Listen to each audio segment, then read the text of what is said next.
Hey, what's going on, everyone? Welcome back to the Baltimore Guys. I'm your host, Bazil. Joining me today, back on the program, is the founder of Tendea Family, my good friend Elijah Miles. Elijah, how you doing, man? Good to have you back on. Hey, thanks for having me. Definitely. So, look, let me preface this by saying to the listeners, this conversation does not we are still aware of the situations that's going on in the country, in our community. But for me, there's just some certain stuff that really was just on my mind. It's bothering me to the point where I had to just, I guess you can say, vent or say something. Um, with the Ahmaud Arbery, Breonna Taylor, George Floyd situation, we know how difficult that is, and we know how important it is to shed light on these situations. I'm just having issues with one who is, I guess you can say, at the top, or we're allowing to lead us during this time period. And one, the stuff that we are just still neglecting, and we still say, now is not the time to talk about those issues for whatever reason. Yeah. And one of those things that I wanted to discuss is having to do with putting these these athletes and these entertainers, and mythologize them as if what they say is like is word, like they have the more knowledge and they know what's going on more than the normal person. And a lot of times that is not the case. And Right. I implore people, do what you can, look this stuff up yourself. Just because someone tweets something doesn't mean, or puts something on Instagram, doesn't mean that they knew the answer from the beginning. Because if they did, then they just solved the problem. Then it would be that simple. But for some reason, we're still looking to them when a certain situation happens as if they're the answer. It's that Dave Chappelle joke. Where's Ja? When if something happens, we look to Ja Rule for the answer. Ja Rule's going to find out. Ja Rule's going to, solve Right. all problems. It's like, no, that's not the case. And one of those guys that has that platform is, LeBron James. And not to knock LeBron, and, he's doing stuff with the school and everything, but there's some points that he says where it's like, I don't know if this guy really knows what he's talking about. I look back to when he went up to Bill Clinton and had that picture of him and Bill Clinton. I forget what game it was, and he posted, the real first black president and yada yada yada. Now, let's just hope that was in jest. Right. But for those of us who know Bill Clinton and know his history, we know his wife's history, that man and those people are no allies to black people in That's the right. community at all. Like Enemy. don't even think for a second that the Clintons have some sort of alliance with us. I mean, you can go on YouTube, you can look this up and look at the speeches they've made, the statements Hillary said. I mean, Hillary Clinton showed up to the Breakfast Club with hot sauce. Yeah. Just because. Patronizing. Yeah, patronizing. Like The three strikes laws. right, three strikes law. Devastating. I mean, I'm going to get to him eventually, but Joe Biden is quoted as saying, I believe he said, we're doing everything but hanging people for jaywalking in this crime bill. And it's like, are people aware? Which is funny, because we live in a time when people are going back through people's history saying, remember when you said such and such 10 years ago, and then we're making them pay for that now. But for some reason, we're allowing these people, giving them a pass. Yeah, something about white politicians. We do that a whole lot. Just forget. We just say that's not the point. The point is get Trump out. It's like, so we're gonna forget that this person is an enemy. of black people. The Clintons are enemies. Biden is an enemy, and they have acted like enemies. And then you think of what Clinton said. I mean, what Biden said when he said, you know, if you don't vote for me, you're not black. Like, he's still patronizing. He still looks down on the black community. He still has no agenda or no intention to do anything about the black community. And we still accept these people as friends. And I don't even know the reason. I don't even know the reason. I think it's like we just choosing between two devils, and I think we're saying Trump is the worst, and Biden wouldn't be that bad. But I don't think we should be too sure of that. I really don't think we should be too sure of that. So it is a lot going on. And I agree with you, brother, where it's a lot of athletes just, you know, just speaking on stuff. And it's okay if they speaking on stuff. The problem is that we hold them up as leaders. Where LeBron, these singers, these rappers, they play basketball, they sing, they rap for a living. These ideas, these thoughts about where the race is going, what the race should do, they don't spend their time thinking about those things. But, you know, we hear their opinion and hold their opinion up higher than people that do work in community, people that are thinking about these issues 24/7 because they care about these issues. It brings me back and makes me think about, you know, I don't know if people remember this, people know this, but Malcolm X had a kind of dispute with Dick Gregory, a little small dispute with Dick Gregory. And Dick Gregory basically, you know, he ended up being a civil rights type of leader type guy. But when Dick Gregory came out as a comedian, speaking on a black comedian, speaking on what the race should be doing and different things like that, Malcolm X in an interview was like, thought it was hilarious. Like, yo, like what race is led by comedians? What race is led by their entertainers? Like, yo, Dick is a funny guy, but he's by far no race leader. Like, he's just a black comedian with an opinion. And he thought it was funny. Like, yo, why would we lift up these people, this person, as a race leader? And it's the same thing today. Like, you can like LeBron, you can respect LeBron, but to hold up his opinion up as high when it comes to what the black community should do and shouldn't do, I think that'll keep us in this situation.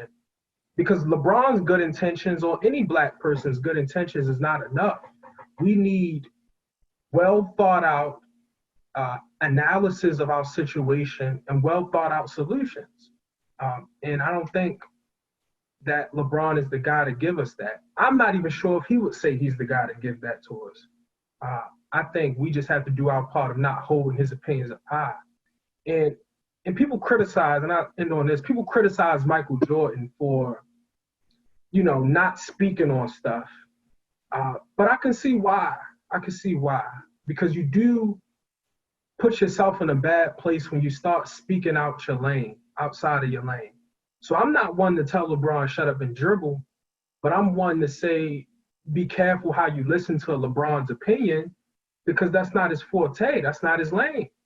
His lane is basketball. If he was telling you how to play basketball, if he was telling you how to make money and make good investments while playing basketball, or if you have money, that's something you should listen to him for. But when it comes to like the black community and where the black community should go and what's our real issues and our real problems, yo, LeBron is a millionaire. Like, he's not connected to these issues. Like, so, brother, I think you on point with everything you're saying so far. Everything. I'm glad you brought that up, because that's another thing too. I mean, I find it insulting for someone like you who spends his weekends cleaning up the streets, tries to get people to come work out, has daily talks and readings to get an understanding of what people of old, what their thought process was and how we can evolve and do that. And, you know, these guys, you know, more power to them, make more money, do your thing. But most people who are making their money, they leave. Yeah. They leave.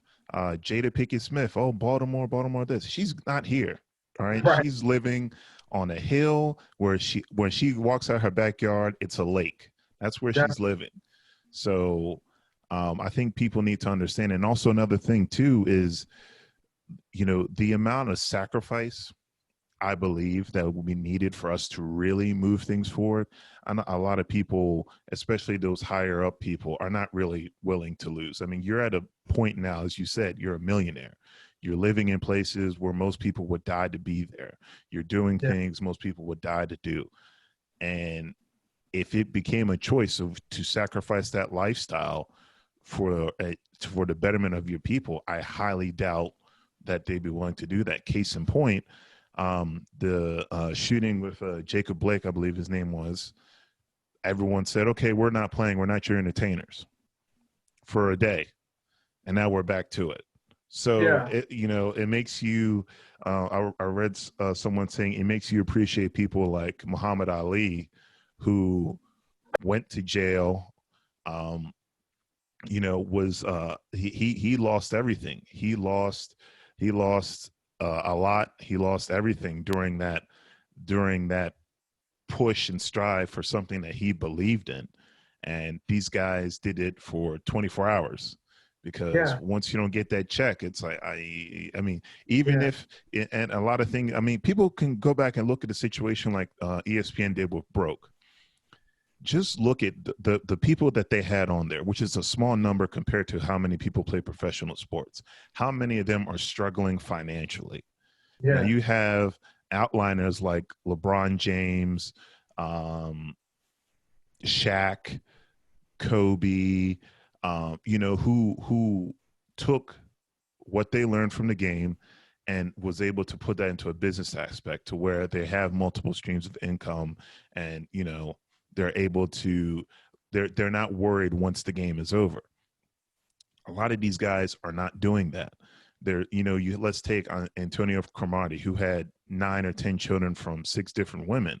He needed to mm, find a way to get into the analyst game because he still needs to get a check to pay for that right, child support. A lot of guys are in his situation and they don't have that opportunity to become an NFL analyst to still get a 6-figure check. And that's the thing that people need to realize. Like, these guys that you're listening to, they're still trying to maintain that lifestyle. That's a nice lifestyle. I'm not you're gonna right, lie, I would like it too, but it's still heavy. To let go of that lifestyle is something that a lot of them are not willing to do. And but another point that I want to get your opinion on is, and we're leading up to this, is the accountability aspect within the yeah, Black community. And I know, yes, police brutality is an issue. It is a bigger issue on the full spectrum, yes, but they are showing Black people getting killed. That's another thing we're going to get to, but I'm just saying it is an issue. We understand that.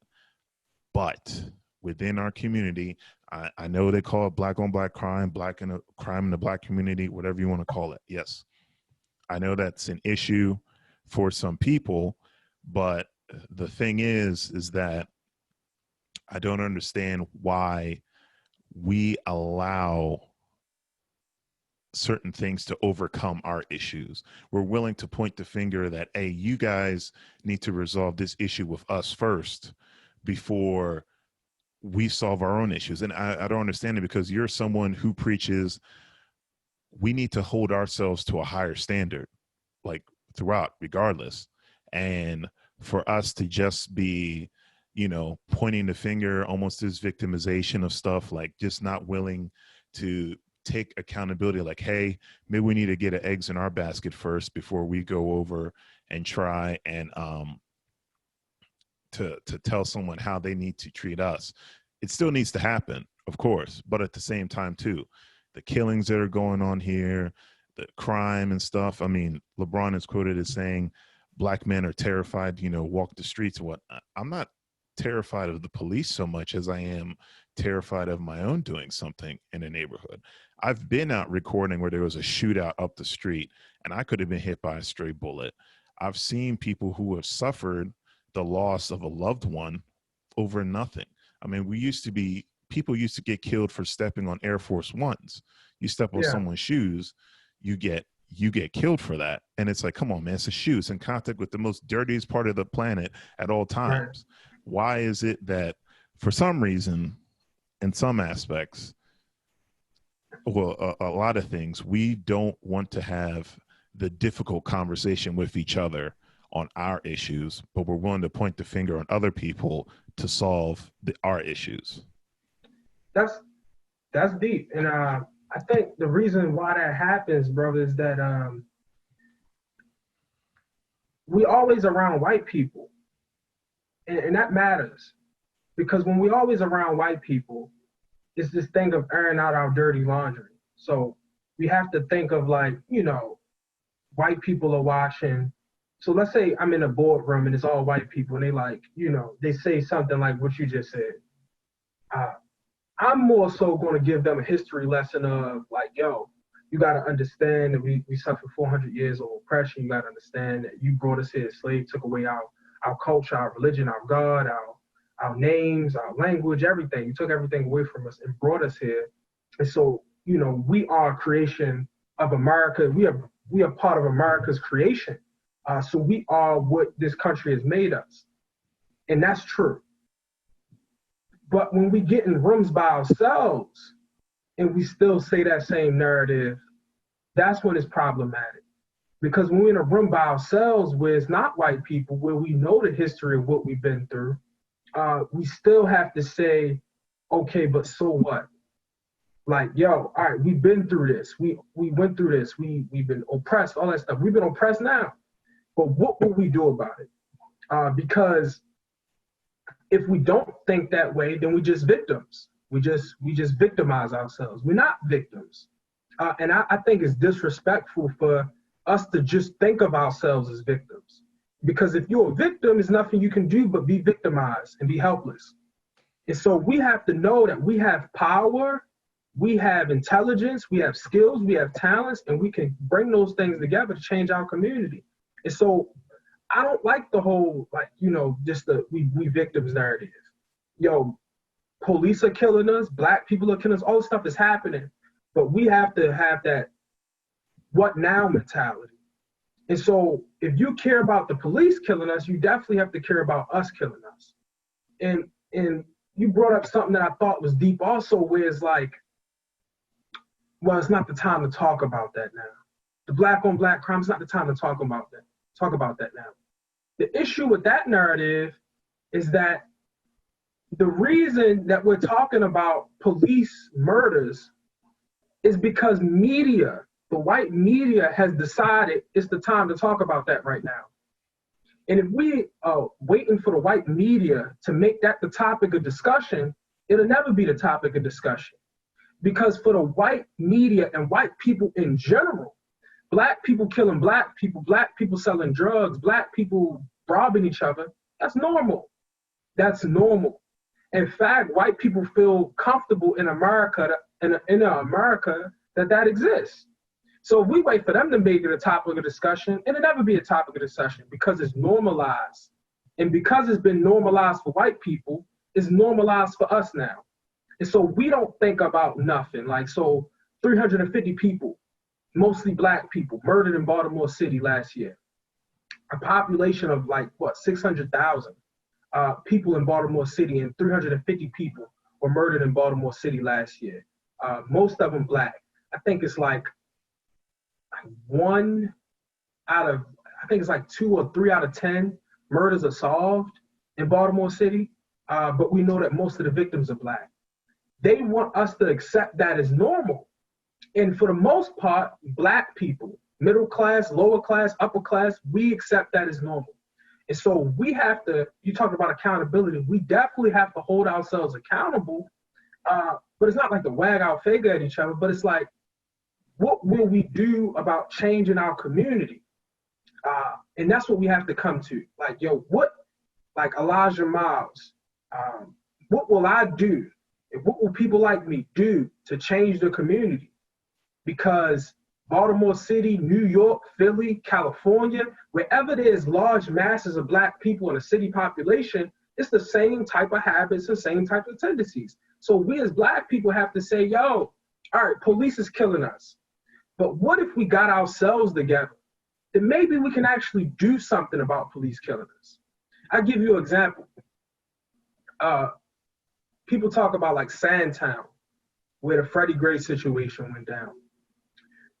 Yo, if we, black people, black men, we organize community patrols to police ourselves, meaning like people being raped in our community, people being robbed in our community, people being banked, people being drugs being sold. If we organize a community patrol where we show that we as a community can handle crime, then what we can do is go to our local politician and say, yo, this community is over policed, and it's over policed for no reason. Because since we started the community patrol, crime has been reduced by 50%. So matter of fact, now since we've proven that we can police ourselves, we want you to take all these cops out of our community. But we can't make a move like that until we organize ourselves, till we unify ourselves. But once we unify ourselves, organize ourselves, and begin to do this type of work, then we can make a power move like that. And if you make a power move like that where our community stop being so over-policed, then it's less likely for a Freddie Gray situation to happen.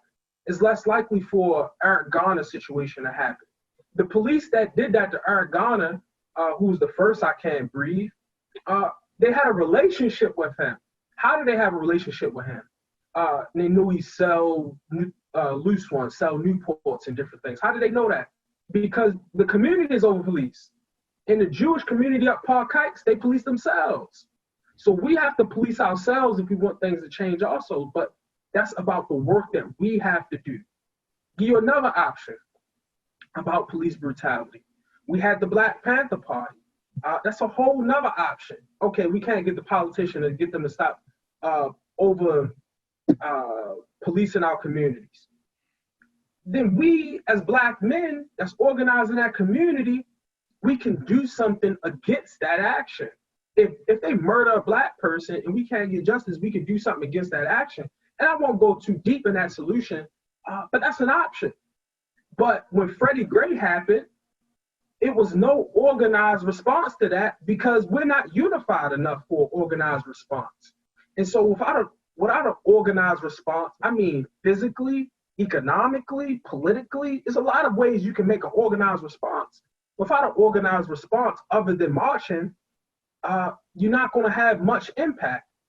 So if we had an organized response like, yo, we're going to make all the people pay politically, like the police chief, whoever, we're going to make the mayor, all these people pay politically because of this situation happened. We're going to make the stores pay economically. Like if we did stuff like that, we can make change. But marching, at this day and age, marching is not effective. And the only reason marching was effective in the 60s was because of the laws that they were trying to get changed. And because the fact that America was being embarrassed on a world stage where you are brutalizing these innocent protesters. That's why it was kind of effective. But today's world, nah, man, you can march all day and night. You can march to your feet are bleeding. It won't change stuff. And so what I would say is we definitely, brother, have to hold each other accountable. We have to hold ourselves accountable and saying, yo, am I being the Black man that I'm supposed to be? Am I being, instead of looking for Malcolm X and Martin Luther King and Marcus Garvey, am I being them in my actions, in my thoughts, in my behavior? Am I being them? Am I being the one that's going to create the businesses to hire our people? Am I being the one to organize these community patrols to police our community? I'm being the one that's holding my brothers accountable, holding my sisters accountable so that we can come together. We have to do all of those things. Because in my opinion, my real opinion, the real problem of the Baltimore City Black community is not police. It's the culture of Black people. And we could say the accepted culture of Black people has been given to us by white media because they don't want to promote these artists, promote these movies, promote this stuff, promote this image of the thuggish Black man, promote this image of the Black woman that don't respect herself. We could say that we get that from them, but the problem is still ours to solve, no matter who it came from. We have to change what it means to be a black man. That's why I talk a lot about black manhood, because the media has hijacked our definition. We have to change what it means to be a black woman, because the media has hijacked our definition, and we accept those definitions and act them out. So we have to like get ourselves together culturally, because if we get ourselves together culturally, not like music, dance, don't think culture when you think that, but like behavior, like what is the appropriate way that I'm supposed to behave? What's the accepted way in our community I'm supposed to behave, black man to black man? All right, this person bumped into me. If I feel like this person bumped into me or step on my shoes, I have to kill him. I have to hurt him. I have to be a response. That is a cultural rule. And little kids know it. Little kids know that I gotta do something back, or I'm a chump, I'm a bitch, I'm a something. You know what I'm saying? Excuse my language. So like, we have to change that type of stuff culturally. But if you bump into me and I have to say, my job is to try to get out this situation peacefully, because me hurting this black man, or this black man hurting me, doesn't benefit our community. If our community look down upon black on black violence, like, yo, how could you kill another black man? How could you hurt another black man for no good reason? How could you do that? You should be ashamed of yourself. If our community had that as a cultural standard, things would change. Because a lot of times people are doing these types of actions to get clout, to get fame, to keep their reputation, because they want to stay looking like men. But those cultural definitions can change, but we have to change them. So what I would say is we have to fix ourselves culturally. We have to fix ourselves socially, how we interact with each other. And if we do those things, then we can build economic power, we can build political power, and we can fix our problems. And if people gives us problems, we can give a response to it, a collective, organized, unified response to it. But outside of that, man, you're gonna be marching, getting mad, having temper tantrums, marching, and then stopping and going back to normal. And then the media decide that we supposed to be angry again, and then we angry again. We're gonna go in that cycle again and again. And we gotta get out that merry-go-round. Yeah, I mean, and that's like, I mean, granted, media promotes it, but I mean, that's literally the definition of insanity. I mean, you're doing the same thing over and over again, expecting different results. I mean, and you hit on that marker. Like, I don't know if you remember Cheyenne Miller and her daughter that got killed by their boyfriend. And I was like furious. Like I saw the article. I said, "There's no way like this happened. Like there's no way," and it happened. They had a visual, and I think maybe 60 something people showed up. Maybe, I mean, it was more than 50 people for sure. And it just like that infuriated me more, because like, how is it that this pregnant woman and a 3-year-old get killed?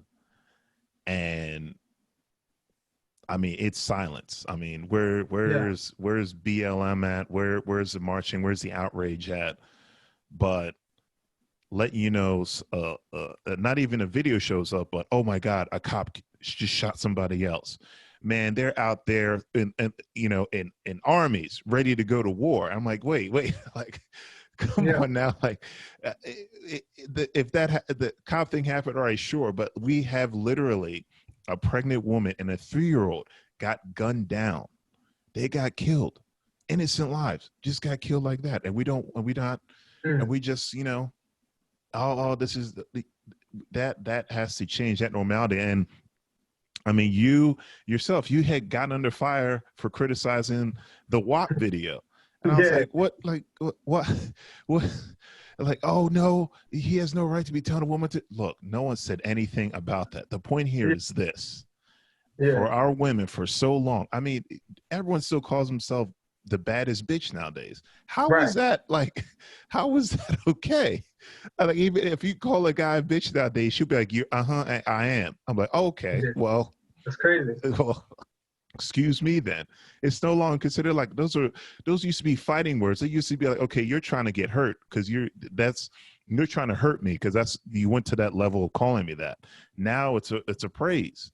Thugs being still calling that, and and definitely you said it, the culture aspect, but like what the biggest things we have in culture is what we have: sports, entertainment, that's technically considered what our culture is. And we still promote videos that involve what? Drugs, sex, and killings.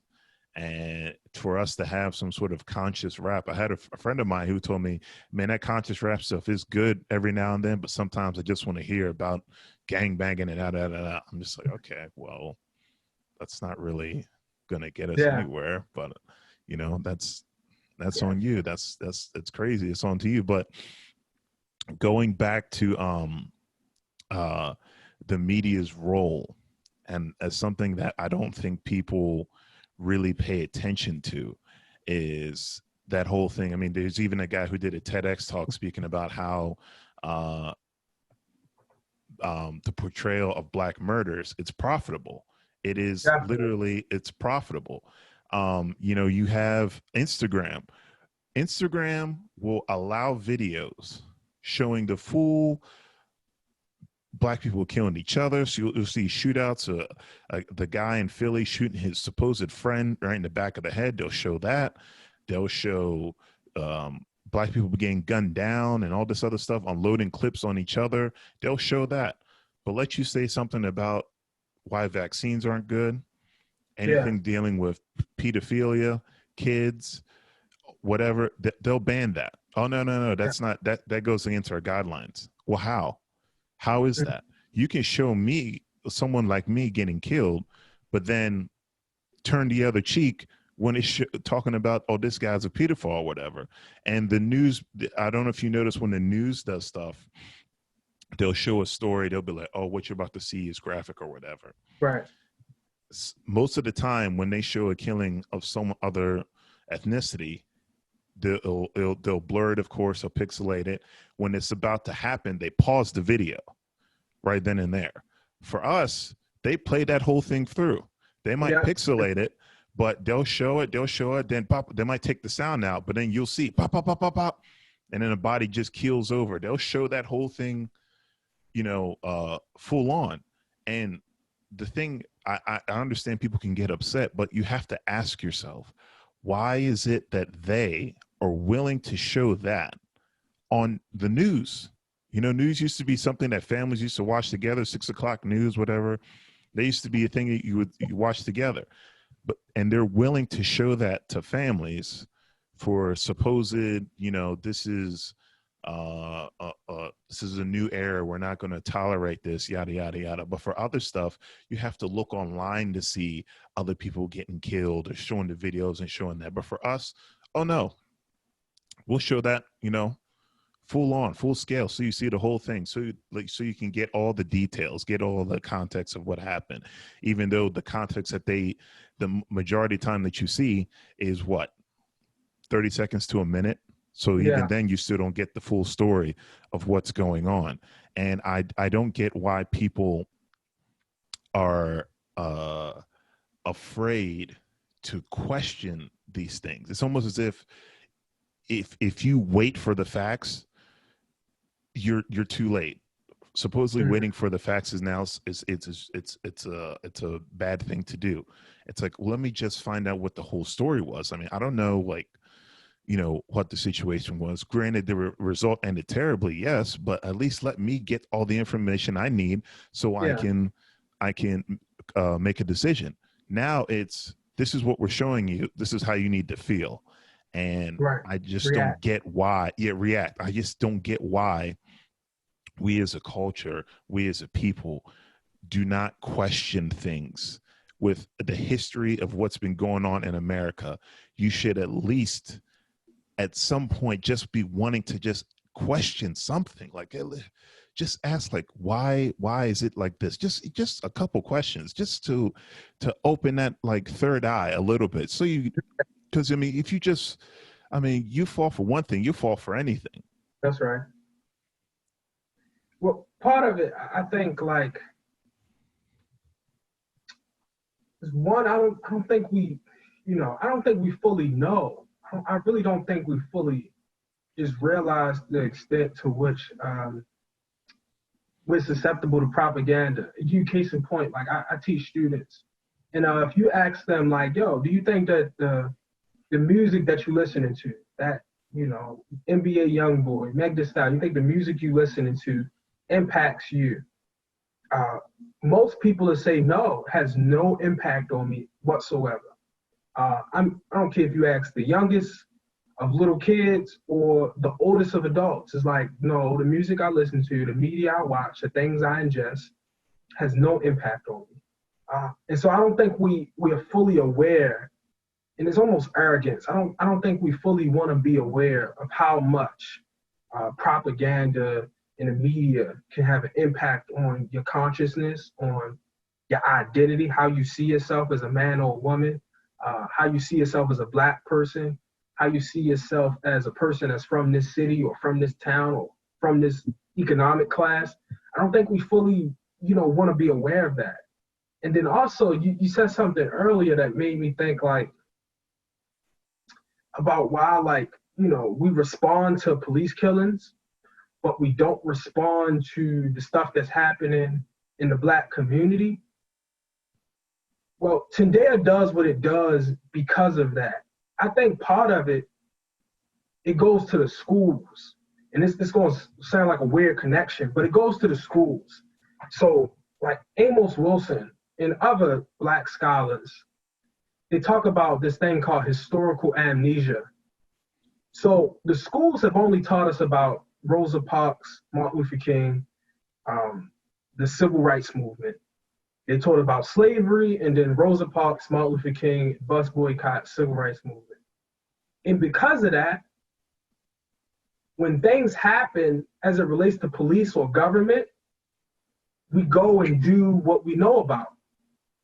But when it comes to Black people killing Black people, when it comes to, you know, the rape, the molestation that happens in our communities, the robbery, the drugs, using and drug dealing, we have no historical memory of what to do about that.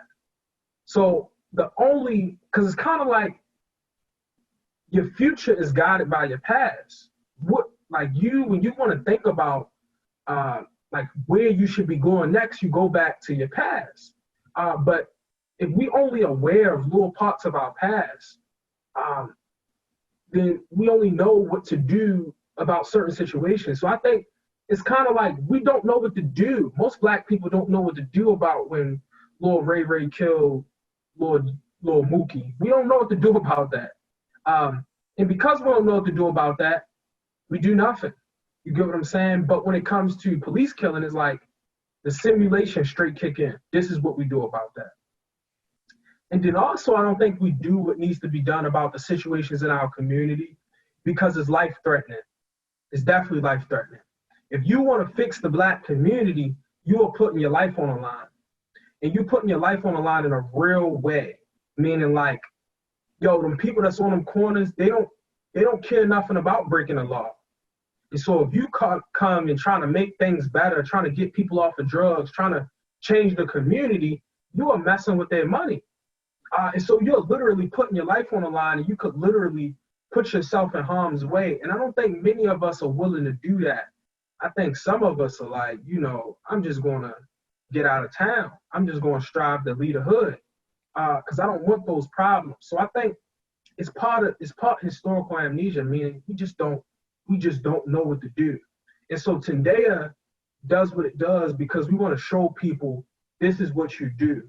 And so even if the people of today's generation don't understand what Tendea is doing, then maybe the people that's growing up in Baltimore City, the next generation or the generation after that, can look back at Tendea and say, oh, this is what you do to attack these issues.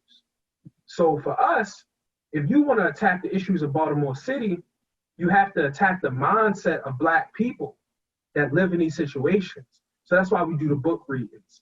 That's why we focus on identity. That's why we train people in manhood and womanhood. That's why we not force people, but we tell people that if you want to join this organization, you got to give up smoking. You got to give up drinking. You got to give up using any drugs. You got to give up having sex outside of a relationship, not outside of marriage, but outside of relationship. You got to give up having loose sex. We tell people to do these things because for us, in order to change the Black community, it's those types of things that have to change. And you have to inform people that these are the things that need to be changed. Okay, you want all these kids to stop being born out of wedlock. Well, or to stop being born out of two-parent households. Let's start right there. Then people got to stop having sex outside of relationships. And if you're not willing to sacrifice that, then you really don't want this over here. Oh, you want drugs to stop being sold in our community. Well, maybe you should stop using drugs. You don't want liquor stores on all our corners. Well, maybe you should stop drinking. And so that has to be in the mix of everything. And so we want to create that blueprint for Black people coming after us. Like, this is what you do about these situations. If you care about changing our community, you don't have to read 1,000 books. Just follow the blueprint that we laid out. And the blueprint we laid out is not that much different than what Marcus Garvey and the UNIA laid out. It's not that much different than what Elijah Muhammad and Malcolm X laid out in the Nation of Islam. It's the same program. It's the same similar type of program where if we want the community to change, we must change ourselves. And then we can do stuff about all this other stuff. But I would say, man, that we don't do enough in response to all of this stuff because we just don't know. We really just don't know. And when we do know, we would rather not know because we're responsible for what we know. If you know better, you got to do better. And so I think some people do know, but they too scared to do something about it. So I'm sure it's people like our rappers, our singers, our dancers, our sports players. It's some of them. I wouldn't say all of them because some of them, they're not that bright, but some of them know better. Some of them know better. They're just not willing to sacrifice, like you said before, they're not willing to sacrifice the money, the time, the energy, the effort to change community. So you got Kevin Hart, you got Will Smith, you got Meek Mill. All of them come out of Philly. And Philly is still the same. You know what I'm saying? So I think some of them do know. They just not willing to sacrifice. And they just like, you know what? I'd rather just find my place among the rich and the elite and keep it pushing. Like, I made it, you can make it too. That type of thing. So it's a complicated thing. It really is a complicated thing. Yeah, basically, we're doing it for the gram. So, That's check right. out how I'm hustling and doing this. You can do this too. I'm showing you how to do it, and it's a false representation of what life is like, and that's unfortunate. Like what Instagram is. I mean, people will look at Instagram and see these sections, these pictures, and they still believe like, oh man, he's doing like. It's like no, there's a lot more behind the picture. A picture is worth Right. 1,000 words. And there is a lot more hidden stuff in there that you have to understand this isn't the reality. This is just a captured moment, a second maybe of what could be glamorous, Right. but in reality, it's not really all that you think it is to be. And I think as you were saying, with Will Smith, Kevin Hart and Meek Mill from Philly, that just being able to say, oh, these people are from here, that representation, that's enough. And that's another topic I wanted to get your opinion on is this idea of representation, with Black Panther, Chadwick Boseman died, rest in peace. And, he, the movie, I think it's closing on $1 billion. I think off the box office it made. Yeah. And I'm just thinking, okay, so we went out in numbers, spend our money to go see a fictional character that was created by a white guy in a place that doesn't exist in Africa, to say that, after I saw it, now I feel more in tune with my culture or where I came from. Bro, why don't you just go to Africa? Like, why don't you just get on a plane and actually go there? I've been there twice. I'm going there again. That's where my parents are from, yes. But regardless of that, What part? so my dad's from Congo and my Okay. mom is from Nairobi, Kenya. Good. Yeah. So I went to Congo, I went to Kenya. I've seen it. I've seen the actual struggles. I've seen the actual cultural aspects of Africa, not what was portrayed in a movie that was created by a white guy. Stan Yeah. Lee, you're the man. You know, created great characters. Good for you. But for us to say that, oh, this representation of us now, this is us now taking over. I don't like this attitude that we're doing now because, as you see, James Bond now is going to be a black woman. Batman now is going to be a black person. And Really? now, yeah, so there's another Batman that's coming out that's Oh supposed my to goodness. be a black Bruce Wayne, black. Batman can't be black, yo. So, Batman can't be black. but What's up with but us? regardless, we're all now cheering hooray, like, okay, we're taking over. Bro, these people are Yeah. not real. Like, you All have right. to, they're not real. And for us to cheer that, oh, we're not taking over these characters, whatever, it's a ploy, man. Do you know Yeah. how much money Disney made from Black Panther? Disney owns Marvel. How much money they made from that? So think about it. If we supposedly have this $1.5 trillion spending power that we have, and they saw the numbers that came out for Black Panther, if I'm a studio or a producer or whatever higher up you want to think Yeah. of, I'm going to be like, man, let's make some more black characters. Everybody's black. Yeah. Everybody's black. You like Batman? Guess what? He's black. Superman? He's black. You got him. Wonder Yeah. Woman? We'll put some dreads on her. She's black now. Yeah. Yeah. And they're going to know that you're going to spend the money to come out in droves. Mhm. And none of that money is going to go back to, you think the money that they made from that, they're going to turn that over and be like, hey, we're going to build schools for you guys, rec centers for you guys. We're going to help build these rehab facilities to help people get off crack cocaine or fentanyl. We're going to, no, your money's gone now. It's gone. And they're racking in, the budget might have been $200 million. You gave them back $1 billion. So they've made their money back and then some. So this whole false representation, I get bothered by, the complaint of being, oh, we need to be represented better. These companies, these companies are business. They need to make money.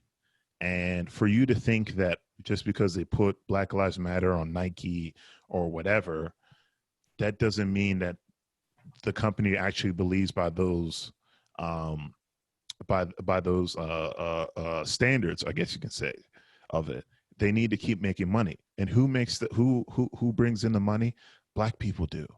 That's So right. people need to understand the power, and I want you to allude on this because this is something you guys teach, the power of economics and where we spend our money. Because if we talk about representation, there's plenty of black creators here.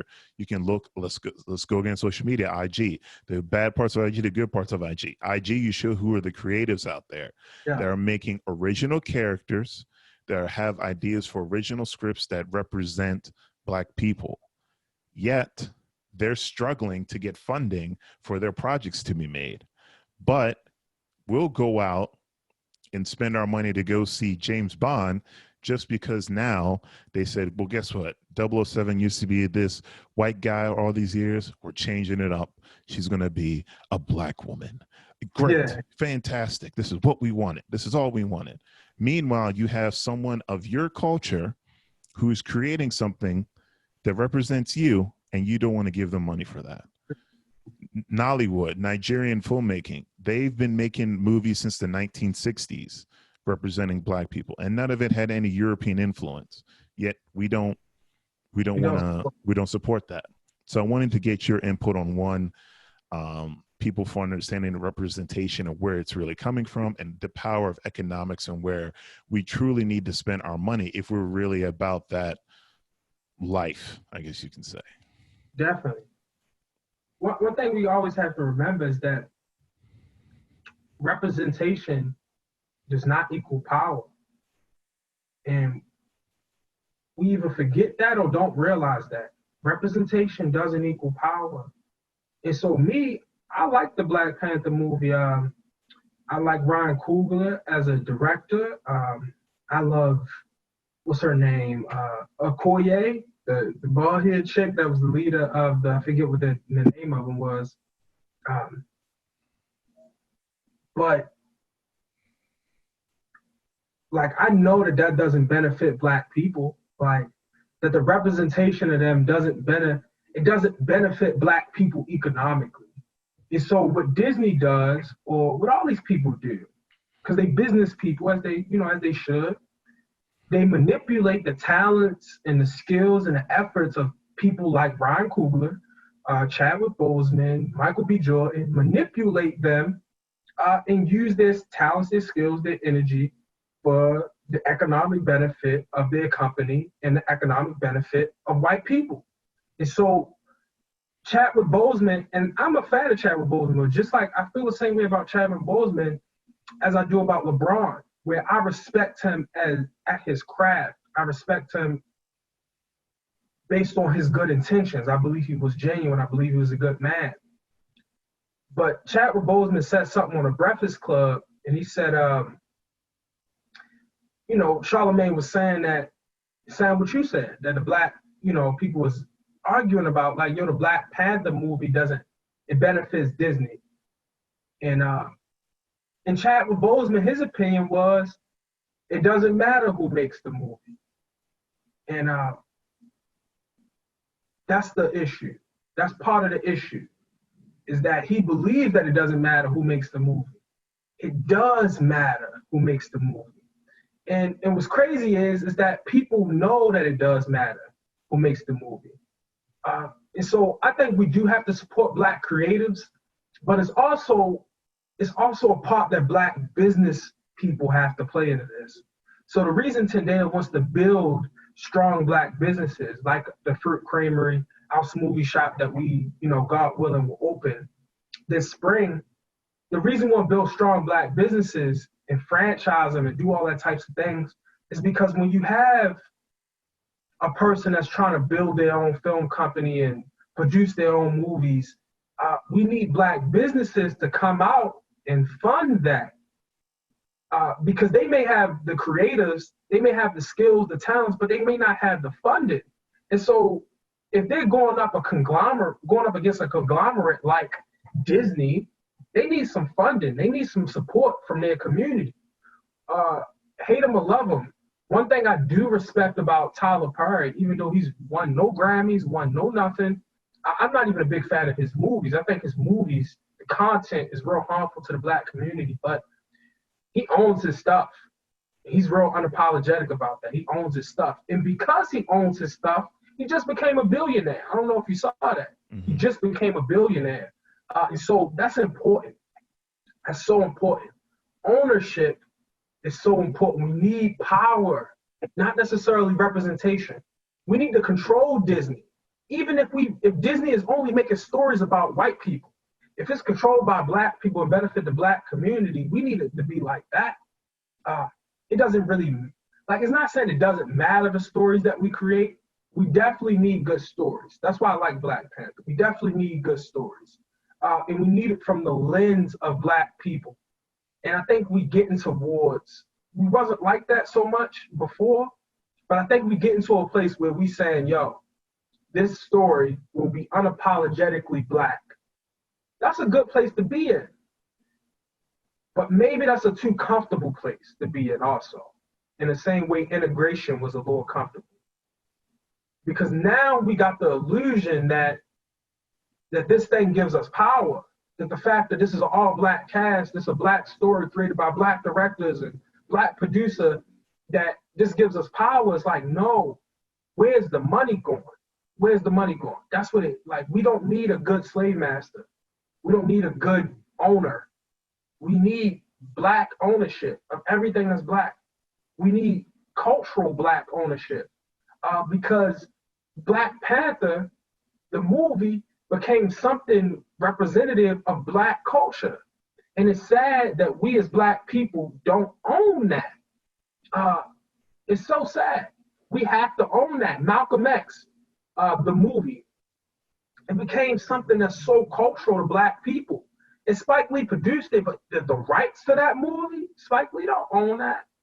And so these are movies, Selma. These are movies that are telling our stories about our heroes, like real heroes and fictional heroes. We need to be able to have control over those things. And if we don't have control over those things, then we need to know that that's the next step we have to take. But I think we get into this comfortable place of like, we finally represent it. We finally represent it. We finally represent it. It's kind of like, when you talk about girls with, like, sometimes we talk about girls that got like a pick me attitude, where it's like, they want to be chose, like trying to get the men's attention. It's kind of like we black people are that way with white people, where it's like, pick me, pick us, represent us, treat us right, present us right to the world. And it's like, no, that doesn't matter so much as we can represent ourselves right to the world. We can control the images that's portrayed about us in the world. Because if they can create a Black Panther, then they can always, just after that, create a menace to society.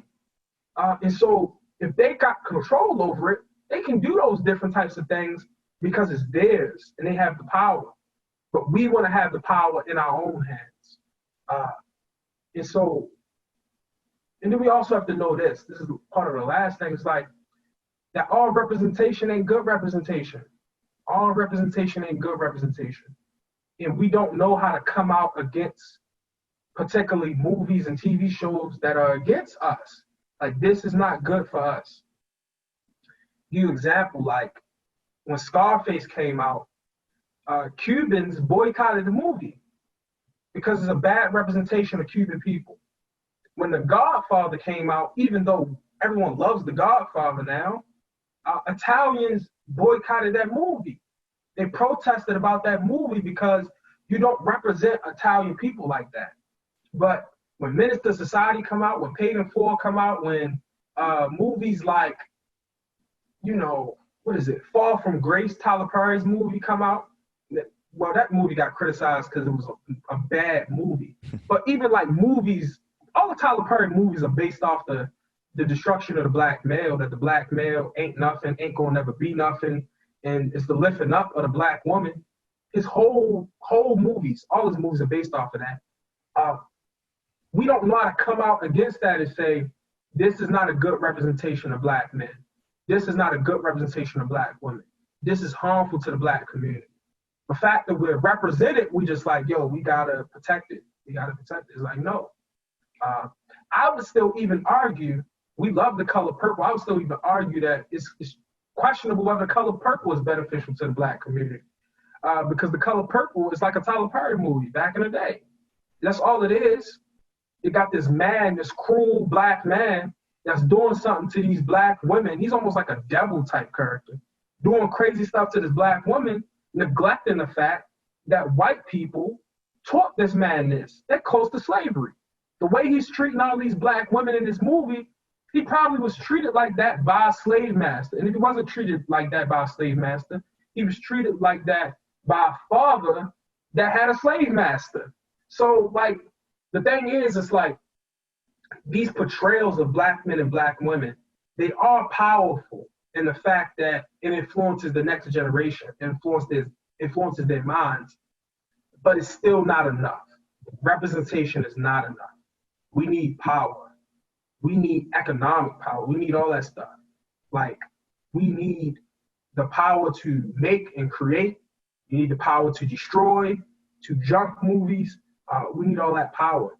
And Black businessmen have to work in conjunction with Black creatives to make stories that are about us, for us, beneficial to us, help those things be made.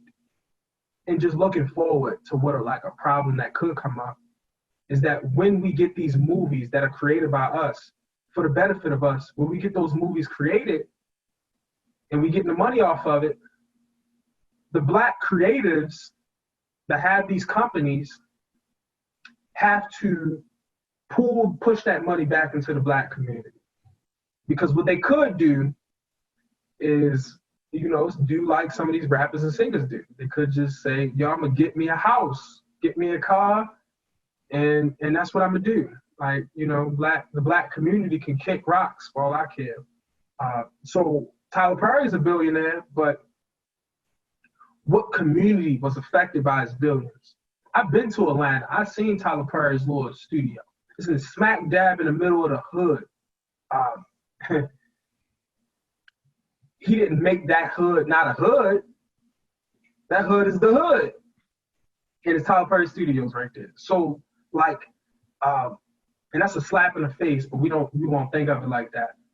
But we have to, get to the point of like, we want to control our movies, we want to control our culture, because if we don't control the movies and the representation of us, we don't control the culture. So we want to control our culture, but then after we control our culture, the cultural creators and makers, the creators, have to, put money back and put their funds back in the Black community. And I think another thing too that I guess is the American way. I forget what movie had talked about this. It was a comedy with Will Ferrell and Mark Wahlberg. But America is a land of excess. So we have this mindset of, okay, he made his billions. Now now how's he going to get to the top echelon? The Bezos and Bill Gates, Warren Buffett kind of deals. And I think the issue is that in life, we think that if we have all these considered essentials or all this excess, that our lives are fulfilled, our lives are going to be better. But the reality is that it makes it more complicated, more money, more problems. And I think that if we change our mentality to just having enough to where we're comfortable, but our mindset is what's wealthy, our mindset is what's in excess, whether it be knowledge or just self-love or whatever the case may be, that would benefit our communities more. Money is power, but at the same time too, having all the money in the world isn't going to make your life better, is going to make our lives better. I think we need to flip the script on how we use money. I mean, the rich know how to use money. Is a tool. Money is a tool, and they know how to use that tool. And I think we need to understand how to use that same tool as well, because for us, money is everything. Money is life. And I don't think that's going to get us anywhere. My last question for you, and it's harsh question, is do you honestly think that,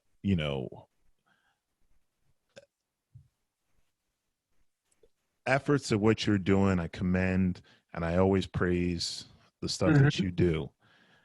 But for some people, I just feel like, you know what, man, it's just like, just take this loss. Like, you just can't help this person. Sometimes you just can't help the dumb. Like, they're going to believe what they want to believe. They're going to listen to what they want to listen to. And unless proven otherwise by getting struck by lightning, that's the only way that they're going to change their minds. So do you feel that, because I believe it was 2010, Louis Farrakhan made that famous quote, the cry, for jobs and justice. And 2020's elections coming around, and you can damn well sure bet that the same cry is what? Jobs and justice. And again, going back to that insanity, we've been doing the same thing over and over again and not getting a different result. And it's at one point like, all right, so is it, do you feel at any point we can help the community, or is there some point where some people you're just like, look, I can't help this person, I just got to keep it moving? And it's unfortunate, but at the same time too, I can't waste my energy on those who don't want to be helped. Yeah, I like that question. I think it's a good question. And I think more people should ask that question of Tendea and of organizations like Tendea, and they don't ask the question enough. So I respect the question. I think part of the issue is like our concept of time. So we think in lifetimes. We think in like my lifetime or your lifetime. We think in personal lifetimes. The Native Americans got a saying where they think they think about their actions in terms of 5 generations from now. And so that's kind of like the context of time that I try to operate within. So I'm not really even thinking so much about the people of today, the Black people of today. I'm thinking like, how can I align my actions to create a Black future that's better and stronger 5 generations from now? How can I align my actions to do that? So when I'm thinking about, like, let's say a person that's selling drugs, or a person that's robbing people, or a person, like however they got that way. Yes, I definitely want them to help them get to a better place. But if I can't help them get to a better place because of their own choices, then maybe if I build this African-centered school, this Afrocentric school that's teaching their kids history, teaching their kids how to be men, teaching their kids how to be women, then maybe I can make it so that their children are not like that. Their children don't inhabit or carry on the same habits and tendencies that they had. Maybe I can help them break the cycle. So we need to build this school. Dang, I can't help this person, but maybe I can hire their daughter in this business. I can't help this person, but maybe I can create this community infrastructure that after this generation dies out, that the community be in a better place. So, like, for me, I think I was born to do what I'm doing. I'm striving to live out my purpose, but I'm not even thinking about, I'm not thinking of impact in terms of, how many people I currently help. If we build a school, let's say we build a small school, and it's just 77 kids, just 70 kids, a nice even number, just 70 kids, or 100 kids, that's even a better number. It's 100 kids in our school. That's 100 families potentially that are impacted, 100 different families that are impacted. Those kids will have kids. And if we can get the ideals, the values, the morals of Tendea inside of them, of like no smoking, no drinking, no having loose sex, build up your community. You're here to serve your community. Strive to be a good Black man. Strive to be a good Black woman. Strive to take care of your family. Strive to protect and provide. Strive to take care of other Black people. If we can get those morals into them, that's community changing right there. And let's say, realistically, we got 100 kids. Let's say we lose 30 of them. 30 of them, they go to the school, it ain't life-changing for them. They don't, whether they go hit the streets or whether they just say, I'm gonna get this money and get out the hood. Both of those options are problematic, but they don't follow what the school intended them to follow. That's still 70 kids or 75 kids that did follow the path, even if we lose 25, even if we lose 30. But the problem is, in the schools right now, you'd be lucky if you have one person that come out of the school system thinking like Elijah, or thinking like Malcolm, or thinking like Marcus Garvey.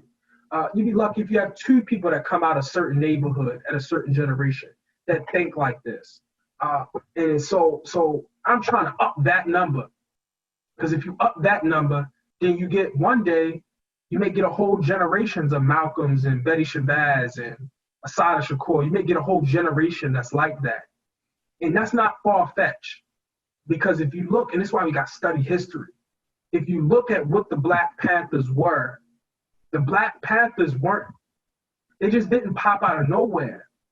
They were the historical extinction of Malcolm X and the Nation of Islam, Martin Luther King and the Civil Rights Movement, Booker T. Washington, Frederick Douglass, Harriet Tubman, SNCC, Core. They were the logical extension of all of Black history.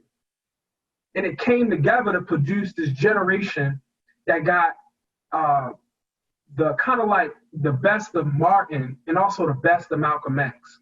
Malcolm X was talking about having rifle clubs. The Black Panthers, young Black people, did it.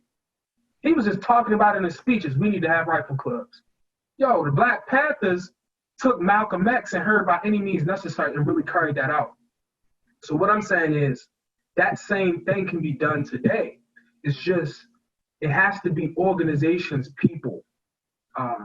Whether you have 10 members, 5 members in your organizations and people that are doing the work today so that it can create that kind of like, so that maybe 4 generations from now, we ready.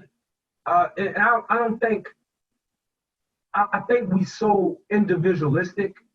Even sometimes people that do work in community like me, we're so individualistic that we like, I have to be the one to make the ultimate change for Black people. It all has to change now within my lifetime. We're like, nah, man, we have been here for about 400 and some change years. We have to have like a longer mindset than that about what impact is and what impact means. So for me, I'm thinking 5 generations from now. How can Tendea be the best organization it can possibly be so that it impacts long into the future? Even if the 5th generation don't know what Tendea is, Tendea don't even exist no more. But the morals that Tendea laid out still exist. It's certain, like, I'll give you another example. You know the 5 percenters? Mm-hmm.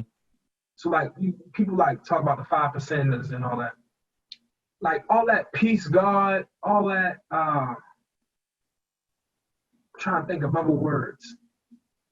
Like Black culture basically swallowed up Nation of Islam like language for a time period with Lauryn Hill and the Roots. Like Black people spoke like Nation of Islam members in a slang type of street way. Black people kind of spoke like Black Panther members in a slang type of street way, like right on. Like the pig, the idea that police are pigs, that's a Black Panther creation. Mm-hmm. No one was calling police pigs until you had Emory, I forget his last name, Emory Douglas, I forget his last name, I'm not gonna try. His name was Emory, the Black Panther artist, who just put a police officer in a pig uniform, and then from then on, police were just pigs. We call them pigs, pigs, pigs. So what I'm saying is, it's like, even if they're not aware of Tendea, you can still impact people. You can still impact the culture. You can still impact it. So what I would wrap it up to say is that it's not about, don't think so much, brother, about like the person in front of you. Think so much about that person's child, that person's grandchild. Because we're all born and we're going to die. But how can you live your life in a way so that you impact the generations coming after them? It's like, and I end with this, it's like the Frederick Douglass quote that we all love, where it say, yo, it's easier to raise strong children than to fix broken men. Easier to raise strong children than to fix broken men. And so I'm doing both of those jobs. I'm trying to fix people that have already been affected by the system, affected by the way our community is now, and I'm trying to raise strong children. I'm trying to impact children that have not even born yet. And I think if we continue to do that work, man, our community get to a better place. And I always have faith. I always have faith. No matter how bad our situation is, I always have faith that we'll win. Because my study of Black history is that we have overcome everything that's been thrown at us so far. So I have no reason to think that we can't overcome this. And that's a perfect way to end this, man. Elijah, I always enjoy talking to you. It's always a pleasure to talk to you. No matter where you are, man, just know that I'm rooting for you, support you 100%. And, I can't thank you enough for coming back on and bringing me down, helping me, with my little issues. So again, thank you so much. To everyone listening and watching, please, hopefully didn't get offended. It was just a good conversation. And I hope it shows that we can have these conversations with each other and it can be productive. Elijah might not agree with what I say. I might not agree with him, but that's not going to make me hate him or him hate me. It's just something that, it's not a matter of who's right, but what is right. And with that, thank you, man. I can't thank you enough. And thank you guys for listening and watching the Baltimore Guys. I'm your host, Bazil. Please like, share, and subscribe so we continue to bring you more great content. Elijah, thank you, man. You take care. Most definitely. Thanks, bro. Peace.